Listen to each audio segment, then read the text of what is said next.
Hello les gars, toujours le pré-workout pour commencer la journée, ça c'est la base, vous connaissez. Vous m'attendez, je le sais, comme promis, toujours un peu de retard un jour. Mais pourquoi du retard? Parce qu'il y a des vidéos qui sont plus faciles à tourner que d'autres. Comment dire? Je me suis un peu raté sur ce début de sèche, même si j'aime pas utiliser le mot raté parce que raté ça voudrait dire que j'ai pas essayé. Et raté ça voudrait dire que j'ai pas eu la volonté. Et c'est faux, parce que vous le savez très bien que j'ai plus qu'essayé et j'ai la volonté. Mais quand je vous dis raté, c'est parce qu'en fait, mes objectifs, mes exigences, j'arrive pas à les atteindre et j'arrive plus à les atteindre. Pour ceux qui me connaissent pas, j'ai perdu 20 kilos très rapidement il y a un an à Las Vegas et j'en ai perdu 10 autres par la suite. Peut-être un peu moins maintenant. Le truc, c'est que du coup, je connais mon rythme de croisière, je connais ma perte de poids, je la connaissais presque par cœur. Je savais exactement comment perdre du poids, sauf que là, on est dans un cas un peu différent. Je le savais, mais en soi, ça m'avait pas encore atteint. Mais je me rends compte d'un truc, c'est qu'en fait, là, j'ai atteint un niveau de gras. La dernière pesée, j'étais à 73,5. J'avais pour objectif d'être à 72,2 aujourd'hui et je suis encore à 73,5. Bon, bien sûr, j'ai fait des erreurs, je vous l'explique après. Tout ça pour dire qu'en fait, mon poids, je me dis... Ok, je sais comment perdre 1 kilo, je sais comment perdre 2 kilos, enfin bref, voilà. Je sais comment perdre 1 kilo, je sais comment procéder, je sais quoi manger, je sais combien de temps ça va me prendre. Donc je fais ça dans ma tête, je me dis ok, 1 kilo, je vais manger à peu près 1100-1200 calories par jour. Là, mon poids de forme, je devrais pouvoir les perdre en 7 ou 8 jours. Et en fait, non. Le truc qui est très perturbant, c'est que 73 kilos, autour de ces 73 kilos, ça fait d'ailleurs 6 mois que je suis dans ce poids-là. C'est pas par hasard, je pense, que je tourne autour de ce poids. Je suis bas. En fait, en gras, il me reste plus grand chose et du coup je pense que c'est plus dur pour le corps d'aller l'épuiser. Il se sert moins facilement de cette énergie. Là encore une fois, c'est que mon ressenti. Je sais les gens vont arriver comme ça me dire oui, c'est normal par rapport à ci, par rapport à ça, par rapport à là. Là, je vous parle vraiment de moi et mon ressenti. Autant, vous savez, on vous disait, pour ceux qui sont en gros surpoids, qui regardent cette vidéo, on m'avait dit plus t'es lourd, plus tu vas perdre de poids. J'ai pas trouvé ça forcément vrai, du moins très représentatif, parce qu'entre mes 100 kilos et mes 80 kilos, j'ai perdu du poids de la même vitesse. En gros, il y a pas d'échelle vraiment. Je veux dire que quand vous avez beaucoup de gras, vous allez perdre plus facilement, et quand vous avez très peu de gras, vous allez perdre difficilement. Je suis pas sûr que ce soit vraiment en pourcentage. Vraiment, genre quand tu fais 180 kg, tu perds hyper vite. 130, tu perds vite. 100, tu perds normalement. Et 80, tu perds difficilement. Je suis pas sûr que ce soit vraiment échelonné comme ça. Je pense que c'est grosse réserve de graisse, donc facile à utiliser pour le corps, ou petite réserve de graisse. Donc du coup, là, le corps, il fait des calculs un peu plus compliqués. L'histoire de métabolisme, j'en sais rien, enfin bref. Je disais qu'en fait, pour vous raconter vite fait ces 10 jours, je les ai commencés hyper sérieusement. Donc avec le repas que je vous ai montré, j'étais vraiment bas. J'allais vraiment me coucher très souvent, un peu comme à Vegas d'ailleurs avec la faim. Donc pour moi, c'est un bon signe. Je sais qu'il y en a qui vont dire que c'est pas bien, qu'il faut pas avoir faim. Encore une fois les gars, je vous prête mon corps si vous voulez. Vous le testez. Et après vous me le rendez. Mais non, j'allais me coucher régulièrement avec la faim et pour moi ça c'est un bon facteur. Quand je vais me coucher et que j'ai faim, je prends l'exemple de quand j'étais à Vegas, ça veut dire que la journée c'est une journée réussie. Ça veut dire que je suis en train de consommer du gras et ça veut dire que je vais perdre du poids. Le truc c'est que j'ai eu pas mal de journées comme ça pendant ces 10 jours et j'ai eu aussi des erreurs. C'est-à-dire que forcément, vu que je vais bas en calories, et en plus mon corps maintenant, vu que je suis moins gros, quand je suis bas en calories, je le ressens plus. J'ai un peu de faiblesse, j'ai un peu plus de flemme, j'ai un peu plus de contrariété. Encore plus que quand j'étais gros. C'est-à-dire que là, je sens vraiment que mon corps, il aime pas. Il aime pas cette zone d'inconfort, il aime pas ce manque de calories. Mais tranquille, quand je dis il aime pas, encore une fois, comme je vous dis, je me sens bien. Je me sens bien physiquement, sportivement. Juste, j'ai des petites humeurs qui changent, sensation un peu désagréable de faim. Et bref, du coup, forcément, vu que j'étais bas en calories, le craquage était un peu plus possible. Et sur ces 10 jours, on va dire que j'ai eu 2 jours de craquage. Quand je dis craquage, ça veut dire que j'ai explosé mes calories. Bon, je me suis pas empiffré comme ça, mais voilà, j'ai eu un jour où j'ai eu 2 jours en fait où j'ai fait des raclettes. Donc ça, c'était des gros craquages. C'est-à-dire qu'au lieu d'être à 1300 calories par jour, j'ai dû tourner à 2800 calories sur ces 2 jours, voire 3000. Encore une fois, c'est pas des journées qui vont me faire prendre du poids, ça. Elles vont juste empêcher la perte de poids que j'étais en train de faire. Elles vont déséquilibrer le truc. Parce que la perte de poids, malheureusement, ça c'est hyper chiant. C'est que faut pas voir ça à la journée. Faut pas voir ça sur 3 jours. Faut voir ça sur une semaine, 10 jours. Donc en fait, faut voir son déficit calorique sur plusieurs jours. On va dire sur une dizaine de jours. C'est ça qui est un peu injuste, je trouve. Ça veut dire que vous allez manger super bien 5 jours. Imaginons que vous mangez 1000 calories par jour pendant 5 jours. Donc vous êtes hyper propre. Vous êtes super content. J'ai mangé 5000 calories par jour. Je vais maigrir. Le problème, c'est que le 6e jour, vous avez pété un câble. Et enfin, pas forcément pété un câble. Bref, vous êtes laissé aller. Journée cheat meal. Vous êtes à 4000 calories. En grosse journée, 4000 calories. Et ben en fait, vous avez changé toute la moyenne là. C'est-à-dire que sur 5 jours, vous étiez nickel, mais sur 6 jours, vous êtes juste, vous êtes correct. Et il suffit que le 7e jour, vous refassiez un peu n'importe quoi. Et en fait, carrément, vous êtes en surplus calorique. C'est-à-dire que vous vous êtes fait du mal pendant 5 jours. Vous vous êtes dit, ah, je suis super bien parti. Et en fait, vous avez rebasculé dans l'autre sens. Du coup, vous n'allez pas perdre de poids. Et vous allez dire, mais pourtant, j'ai fait du sport toute la semaine. Pourtant, j'ai été clean. Mais en fait, vous avez tout fait foirer avec les deux jours d'après. C'est pour ça aussi que beaucoup d'entre vous, je pense, quand vous faites des régimes, vous dites les régimes sur moi ça marche pas, je perds pas de poids. Pourtant, je fais des efforts, parce qu'en fait, vous dépassez jamais cette zone-là de 7 jours, 10 jours, 15 jours, 20 jours clean. Rigoureux à mort, sans faute. Vous pouvez faire une petite faute de temps en temps, comme je vous ai dit, si vous êtes à 5000 calories tous les jours et qu'il y a une journée vous êtes à 1006, ça va 1006.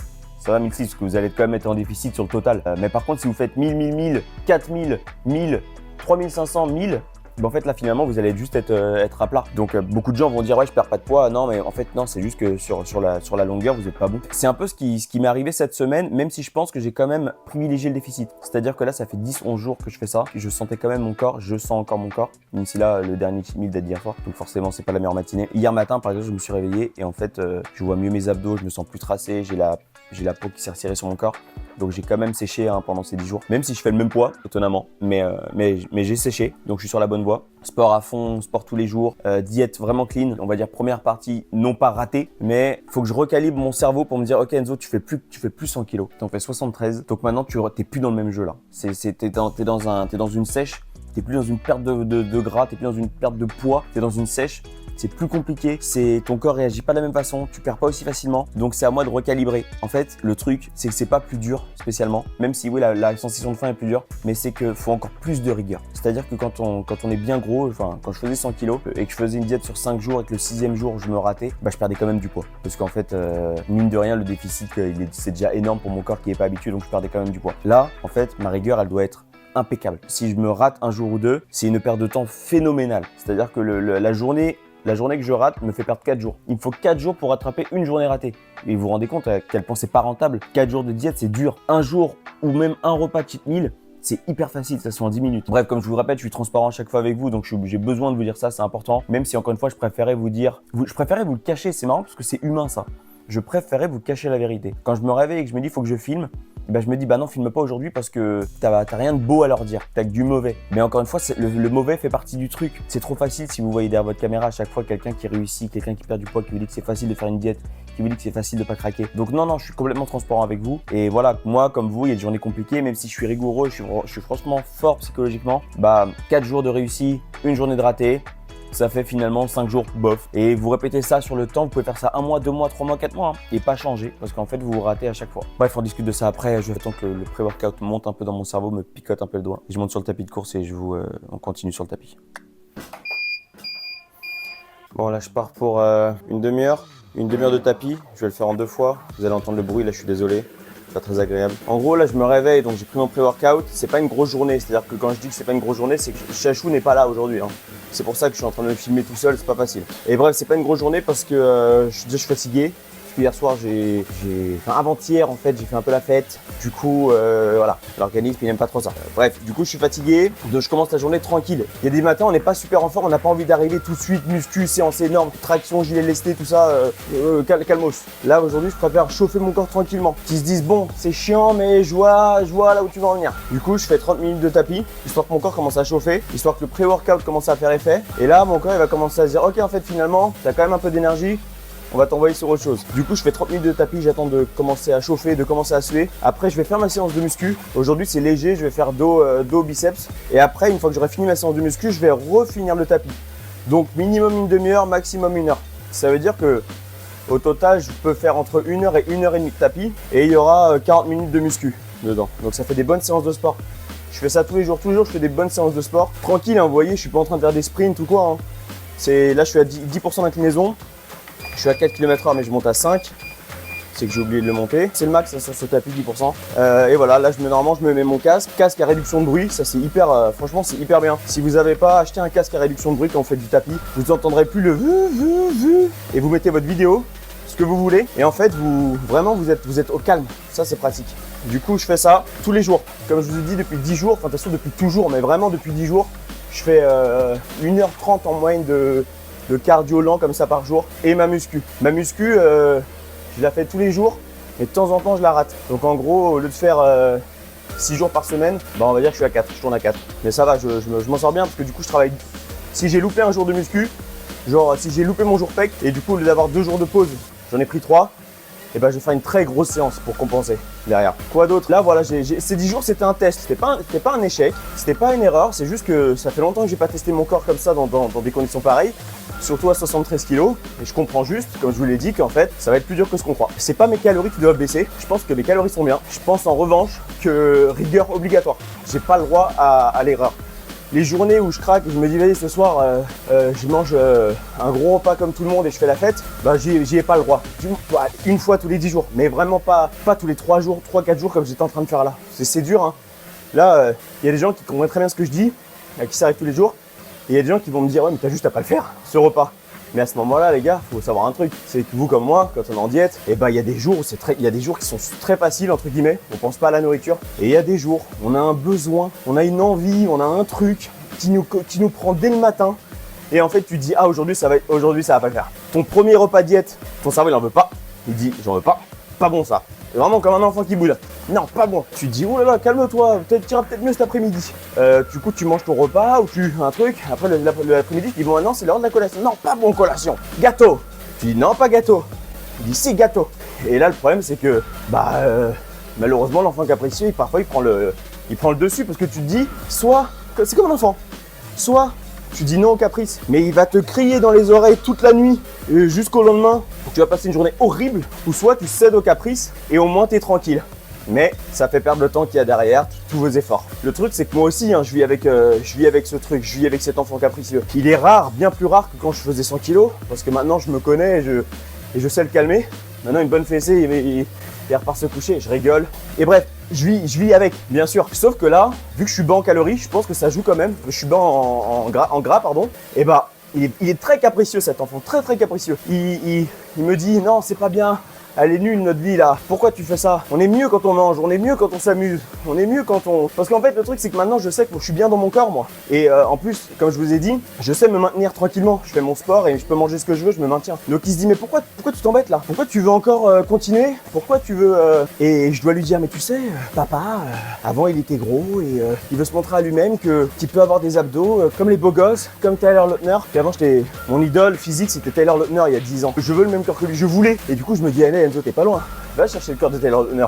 Faut que mon enfant capricieux, il en a rien à taper, moi, que je veux ressembler à Taylor Lautner. Il m'empêche de vivre mes rêves. Donc tous les jours, je dois me battre en me disant Enzo, rappelle-toi pourquoi tu fais ça. T'es pas loin de ton but. T'es pas loin du moment que t'as jamais eu de ta vie. C'est-à-dire que les moments où tu dormais pas la nuit quand t'étais plus jeune, quand t'avais 17 ans, que t'avais un manque de confiance en toi physiquement, que t'étais pas à l'aise dans ton corps, c'est ta revanche aujourd'hui. T'as bientôt 30 ans, tu vas prendre ta revanche, tu vas y arriver. Et après, il y a l'autre voix qui me dit non, mais c'est bon, t'es bien là. Oui, c'est la maman qui me parle là de l'autre côté.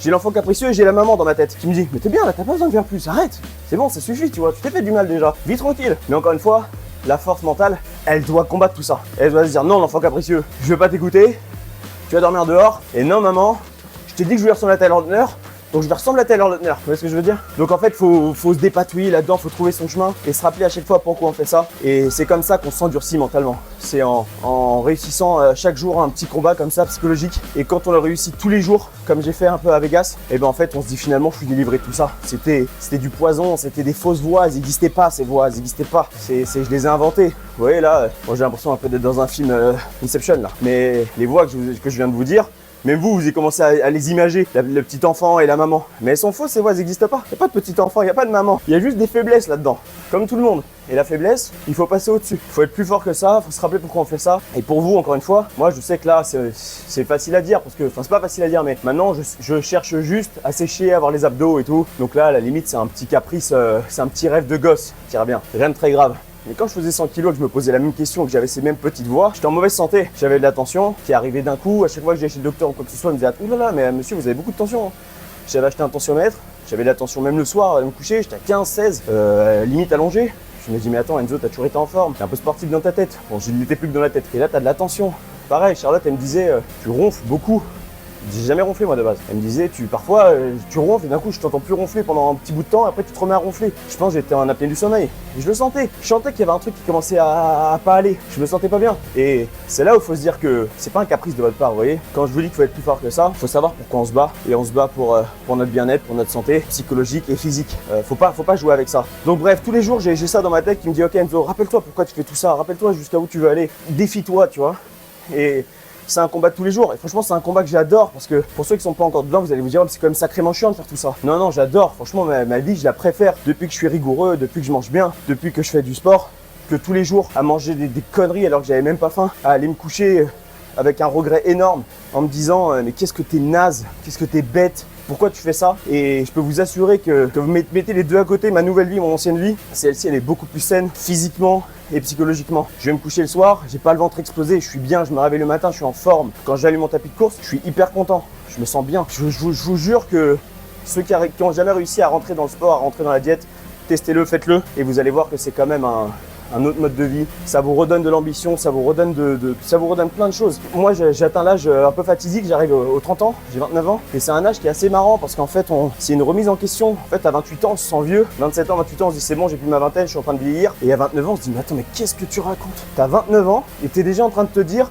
bon allez c'est bon, j'arrive de l'autre côté de la pente. Et après tu te dis mais pas du tout en fait, pas du tout, je suis encore jeune, j'ai encore de la force, j'ai encore tout ça. Donc au contraire, en fait je suis plus en forme que je l'ai été de toute ma vie. C'est-à-dire que même à 15 ans, 16 ans, je suis plus en forme. Et je pense qu'il y en a beaucoup qui ont ce déclic-là, de la trentaine. Mais il peut arriver à 40 ans, il peut arriver avant, il peut arriver n'importe quand. On a tous le droit à une seconde chance, on a tous un second souffle. Vous l'avez aussi, et à un moment c'est juste à vous de vous dire ce que vous voulez quoi. Est-ce que vous voulez continuer dans votre vie pleine de regrets, vous lever le matin et dire mince, je me sens pas bien, je me sens machin, mais je vais quand même continuer ces conneries? Ou est-ce que vous voulez vous dire ok les gars, on a qu'une vie, je vais pas la laisser passer comme ça devant moi, je vais en profiter, je vais être en santé, je vais m'amuser avec mes enfants, je vais jouer, je vais rester jeune le plus longtemps possible et vous allez vous reprendre en main. Il n'y a que vous qui pouvez vous le dire à vous-même. Moi, c'est un travail sur moi-même. J'ai pas écouté les petites voix. Et aujourd'hui, j'en suis là et mes bilans sanguins sont parfaits. Tout est parfait. J'ai une VO2 max. Là, d'ailleurs, ma montre me le dit souvent, supérieure à la moyenne, je sais pas quoi. Enfin bref. Donc non, je suis vraiment en forme. Ma vie a radicalement changé. Je me rends de plus en plus compte avec le temps. C'était tellement brutal au début, ma perte de poids, que je me suis dit bon, finalement, ça change pas grand-chose. Mais parce que j'ai pas eu le temps de l'analyser sur le long terme. Et sur le long terme, vous vous rendez compte que tout a changé. Vos interactions, votre façon de vous habiller. C'est-à-dire qu'avant, je pouvais pas m'habiller. J'étais obligé de prendre des trucs qui m'amaigrissent, qui me machin. Maintenant, je peux mettre ce que je veux, tout ce que je veux. Rien que le fait de pouvoir s'habiller comme on veut, de donner une image normale. Je dis pas une image supérieure aux autres, juste une image normale qu'on vous regarde pas bizarrement. Moi, je suis avec Charlotte, vous savez, ça a pas été toujours facile parce qu'elle est jolie, fine. Quand j'étais gros et qu'on arrivait dans des soirées ensemble, bah les gens ils savaient pas que c'était ma copine parce qu'ils pouvaient pas le savoir en fait. Jusqu'au moment où ils l'apprenaient, ils disaient ah mais vous sortez ensemble. Et là, je sentais que les questions c'était, ça me regardait un peu. Comment ça se fait qu'elle est avec toi? Et ça c'est bizarre, vous savez. Enfin. Moi je comprends, quand je dis je comprends, c'est que c'est presque humain de penser comme ça. Mais rien que ça, vous voyez, c'est un petit truc du quotidien ça, qui m'arrivait presque tous les jours. Ça peut paraître con, on peut dire je suis plus fort que ça, bien sûr que j'étais plus fort que ça, je m'en fiche. Je sais ce que je vaux et je sais pourquoi Charlotte m'aime. Là je sais que ma nouvelle vie maintenant, ça m'arrive jamais ce genre de truc. Je suis bien, je passe partout, je m'habille comme je veux, je peux marcher autant que je veux, je me dis pas ah non on va aller là, on va devoir marcher longtemps, ça va être chiant. Oh non, oh la honte, on va devoir faire ça, je vais devoir enlever mon t-shirt. C'est fini ça, donc avec du recul, franchement ma vie a bien changé. Et vous laissez pas, n'attendez pas trop, vous dites pas bon bientôt je m'y mets, arrêtez, il n'y a pas de bientôt. La vie elle passe hyper vite. Moi le bientôt ça fait 5-6 ans que je le raconte, il passait pas. Vous vous rendez compte? J'ai passé de mes 25 ans à mes 30 ans, à 90 ou 100 kilos et je faisais qu'empirer. Donc non les gars, il n'y a pas de demain, il n'y a pas de on verra plus tard, il n'y a pas de la semaine prochaine je commence. C'est tout de suite, c'est maintenant. Ça sert à rien le repas que vous voulez vous faire là ce midi. Et les pâtes carbo là, la pizza ou je sais pas quoi, ou le kebab, il sert à rien. Il va rien vous changer, il va vous donner de la dopamine sur 20 minutes, 30 minutes et après le reste sera que du regret et du pourquoi j'ai fait ça. Vous préférez quoi? Avoir une vie heureuse ou 30 minutes heureux par jour? Sachant que comme je vous répète, arrêter les kebabs aujourd'hui, c'est pas arrêter les kebabs demain. Moi j'ai arrêté de manger tout ça quand j'ai perdu du poids. Maintenant j'ai perdu du poids. Là si je veux manger un kebab ce midi je peux. Si je veux manger McDo je peux. Si je veux manger pizza je peux. Voilà, pizza faut vraiment que je tabasse le tapis de course après. Mais bref tout ça je peux. C'est pas fini. C'est privation. Ok t'es puni. Va marcher un petit peu, va courir un petit peu. Rigueur, 1 mois, 2 mois, 3 mois, le temps qu'il vous faut pour perdre votre poids. Et après vous reprendrez votre vie tranquillement. Avec un nouveau cerveau, une nouvelle mentalité et une nouvelle façon de gérer ses apports en nutriments. Je finis mon tapis de course les gars et je vous reprends sur ma petite séance de muscu après. À toutes. Et là la vidéo elle est roots à la mort. Quand il n'y a pas Chachou pour me filmer c'est terrible. J'ai l'impression d'être un mec qui me vlog pour mettre sur Skyblog le soir. Je viens de faire 40 minutes de course, enfin de marche. Du coup j'ai bien commencé à suer. Gilet lesté, 10 kg, je vais faire mes tractions. Vu qu'après je vais faire du tirage à la corde dehors, je vais faire 5 séries de tractions. Je vais garder le gilet lesté à chaque fois. En général ce que je fais quand je fais les tractions c'est que je fais gilet lesté, je fais beaucoup de tractions moi. Donc je vais faire on va dire 5 séries avec le gilet lesté jusqu'à ce qu'en fait j'ai plus vraiment beaucoup de force. Et après j'enlève le gilet lesté. Donc là, c'est un petit cheat code. Mon corps, il a l'impression d'être super léger et du coup, ça me permet d'avoir comme un second souffle musculaire sans que j'y le lesté. Parce que mon corps s'est habitué à faire plein de tractions lourdes. Du coup, bah forcément, je deviens plus léger d'un coup. Donc, il va chercher un peu plus de force. Ça, c'est un petit cheat. Toujours un peu comme au développé couché. Je fais toujours ça. Système nerveux, je travaille très lourd pour dire à mon corps, pour lui montrer ce que c'est que travailler lourd. Parce que lui, parfois, c'est une petite feignasse. Il va se dire, ah, tranquille. Non, non. Je lui mets le plus lourd possible pour qu'il dise, ah, c'est vraiment dur. Et après, je redescends, je dis, tu vois, ça, tu croyais que c'était dur? Eh ben, c'est que dalle, ça. Vas-y, traction. Et après, traction, je fais aussi élévation latérale. Attendez, je fais traction et traction après élévation latérale chaque côté. 10-10 de chaque côté. Allez, let's go. Du coup, je dois être à 84 kg là, avec le gilet. J'ai mangé, habillé, 84,5. Hein.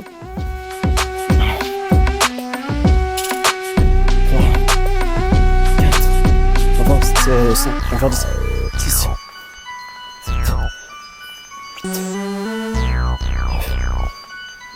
10. Je me repose 15 secondes, j'enchaîne l'élévation latérale. Et bref, je vais pas vous montrer tout ça, ça va être un peu long. Je mets une petite musique un peu rapide là. Et je vous reprends sur l'exo d'après.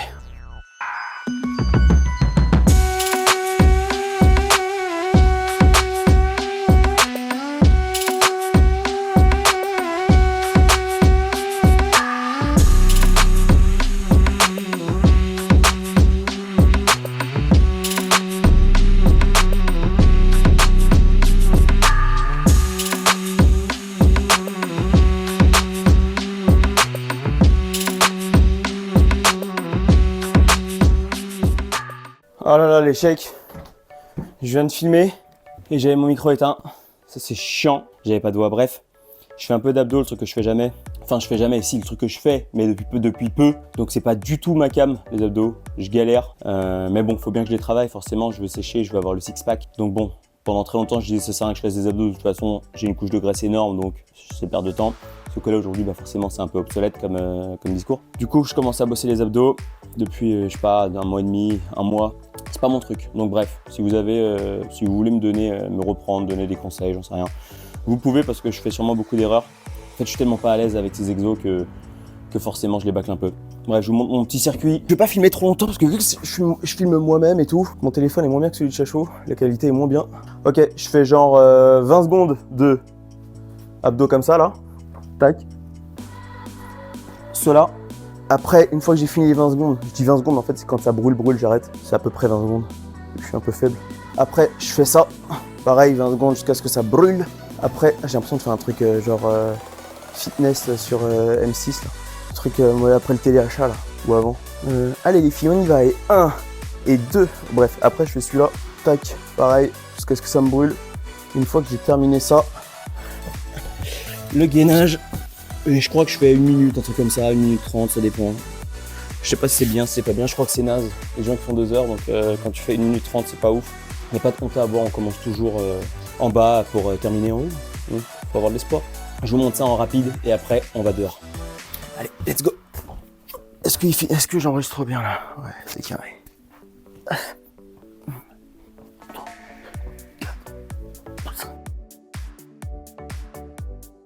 Oh, brûle déjà.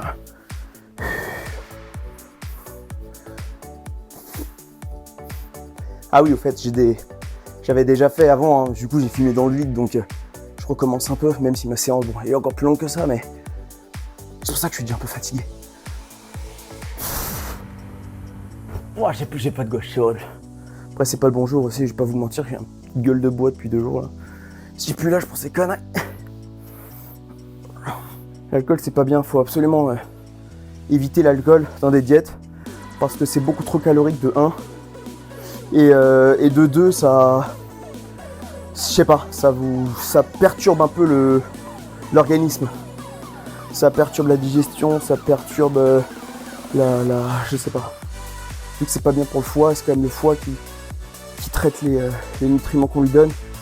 Bah si le foie est malade, si le foie est pas bien, forcément vous allez moins bien absorber vos nutriments.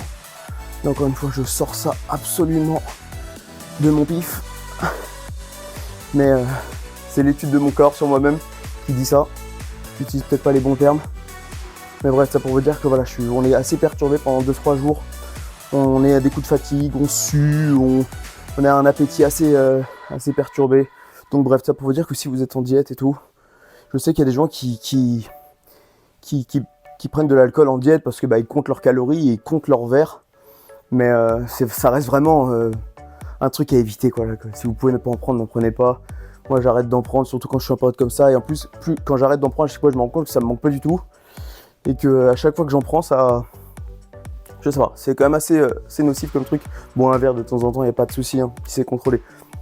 Mais un apéro un peu trop lourd. En plus, si vous rajoutez à ça de la malbouffe, il n'y a rien de pire que mélanger de l'alcool avec de la malbouffe, avec des mauvais lipides, des mauvais glucides. Parce qu'on dit souvent que l'alcool, de ce que j'avais vu, je crois une fois, c'est une sorte de calorie vide en fait. Donc théoriquement, c'est pas une calorie qui est absorbable par le corps ou un truc comme ça. C'est un peu chelou. Mais le problème, c'est qu'apparemment, si on l'assimile du coup à beaucoup de glucides ou de lipides, enfin bref, à une grosse quantité de nourriture, on va justement absorber beaucoup plus en revanche les glucides qu'on ingère en même temps. Par exemple, si vous prenez genre des chips en même temps que votre apéro, les chips qui sont très mauvais parce que déjà c'est de base c'est une source de glucides et en plus baigné dans l'huile, donc avec des mauvais lipides dessus, et en fait ça mélangé à l'alcool, par contre ça vous fait exploser en fait. C'est très mauvais. Faire très attention à l'alcool, éviter l'alcool et privilégier les abdos. Voilà. Moi je suis un mec fit, healthy. Donc j'ai des discours fit et healthy. Allez, le téléachat continue. Allez les filles, on y va. 1 minute les filles. 1 et 2 et 3. C'est pareil, hein, je pense que les abdos, vous savez, c'est comme tout hein, dans le milieu du sport. Quand on commence quelque chose, on n'aime pas, on se dit ah, mais je déteste. Moi je sais que par exemple, je dis n'importe quoi. Quand j'avais 16 ans, que j'ai fait mes premières pompes, je me disais c'est horrible en fait de faire des pompes, c'est très inconfortable, je me sens pas bien. Alors qu'aujourd'hui, avec mes années de pratique de muscu, hein, moi qui toujours privilégie les pectoraux, les épaules, les bras, du coup les pompes j'adore. Genre moi, aller faire du développé couché, des exos pecs, c'est vraiment, ça m'envoie de la satisfaction, j'adore. Je passe un bon moment. Donc j'espère que les abdos, un peu comme le cardio, j'en faisais pas avant, j'aimais pas ça, ça m'ennuyait à la mort. Et maintenant j'adore. Donc j'espère que les abdos ça fera pareil un jour. Je serais content de faire du gainage, content de faire des abdos. Pour l'instant c'est pas du tout le cas. Allez, je m'arrête là, on se voit dehors les gars. Bon les gars, finalement je devais vous montrer ma séance d'extérieur. Mais alors là, il y avait un niveau de réalisation absolument affreux. J'étais encore tout seul. Chachou n'était pas encore là. Ah Chachou. T'as vu, sans moi tu peux rien faire. Ouais, j'étais bloqué, du coup elle est venue me sauver. Bref, je vous l'ai pas mis au montage parce que c'est atroce, on dirait une vidéo d'enfant en fait. Du coup comme je vous ai dit, ça c'est il est tard, il est quoi, 19h30 ? C'est mon seul repas de la journée, parce que j'avais pas faim. Et parce que je suis puni. Donc voilà, il y a 3 œufs entiers et 2 blancs d'œufs, donc 5 au total. Et je vais manger ça avec 3 tranches de pain au blé complet, comme je vous avais déjà montré, mon petit Philadelphia. Vous avez vu, j'ai laissé ça ouvert un peu pour faire Michael Vendetta. Bah forcément, j'ai toujours été gros. Je suis en retard en fait dans tous les trucs à pas faire quand vous êtes moins gros. Pour la prochaine vidéo les gars, ça va être mieux, beaucoup mieux normalement. Je vais me réinvestir à fond. La prochaine vidéo ça va être du sport. J'ai l'impression de dire ça à chaque vidéo, mais je vous promets que là, je vais augmenter la qualité. Il y a une très bonne nouvelle qui arrive dans la prochaine vidéo, quelque chose de très bien qui m'attend. Donc je suis très content et très fier. Donc normalement vous verrez ça, peut-être le week-end prochain je pense, samedi peut-être, on verra. Et l'autre truc, c'est, j'aimerais bien faire une FAQ si ça vous dit, donc je sais pas. Ça. Ouais, Chachou, attends, à chaque fois la FAQ a dit, c'est quand. Bref, pour faire une FAQ, j'ai besoin de questions forcément. Donc les questions les gars, si vous pouvez les mettre en commentaire de cette vidéo, important, c'est super important.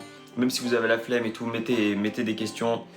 Les questions, si elles pouvaient rester d'ordre sportif, perte de poids, tout ça, ce serait parfait. Des questions qui vous intéressent vraiment. Pas trop de trucs perso, vie privée ou quoi. Excuse-nous, non, mais si vous pouvez, mais je suis pas sûr que je les mette. Le but, c'est de pouvoir aider les gens qui ont des problèmes de surpoids ou quoi que ce soit, leur dire l'évolution, comment ça se passe, c'est quoi les difficultés, c'est quoi qui va mieux.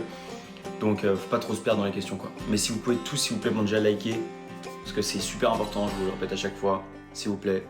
Vous abonner, parce qu'il y a plein de gens qui regardent mes vidéos qui sont pas abonnés. C'est pas cool. Et les questions dans les commentaires, vraiment questions basiques. Et j'y répondrai ça dans une prochaine vidéo. Pas la prochaine, probablement celle d'après. Voilà, comme ça vous aurez un petit FAQ, parce que je sais que je parle pas assez. Vous demandez à ce que je parle plus souvent, à ce que j'explique encore plus. Donc FAQ les gars, c'est horrible, hein, tu sais que t'as pas vu la vidéo de Chachou aujourd'hui là. Ah j'ai fait que causer. Ah mince. Ah j'ai fait que causer. Waouh. Bah j'étais solo en même temps. Ouais, pas évident, ouais, hein. c'est sûr. Ok les gars, prochaine vidéo, big news. Après, j'ai des petits projets pour vous. FAQ aussi. Et on se quitte là-dessus. Et bientôt les abdos. Bientôt les abdos. Bientôt les abdos. Bientôt les abdos. On lâche rien. On n'a pas faim. On arrête d'aller au cinéma. On arrête d'aller au Ah cinéma. bah non, on doit y On aller arrête- au cinéma. Non, on arrête. On arrête d'aller au restaurant. On arrête tout ça. Chachou, tu arrêtes. On a 3 films à voir. Non, Chachou, tu te calmes. Vous savez que j'ai vraiment 3 films à voir, mais je peux pas aller au Oh, cinéma. Parce que qui dit cinéma dit popcorn, dit machin. C'est Et je horrible. peux pas aller au cinéma sans popcorn. J'arrive pas. Être assis comme ça et entendre les gens manger des popcorn et des M&M's, horrible. Horrible, horrible. Il y a horrible. pas grand monde qui mange des popcorn au ciné en vrai. Ouais, mais moi je peux pas. Je peux pas. J'ai l'impression qu'il manque un truc, donc bref. Abdos et après cinéma. Super. Top. Ok les gars, on se voit plus tard. Chou.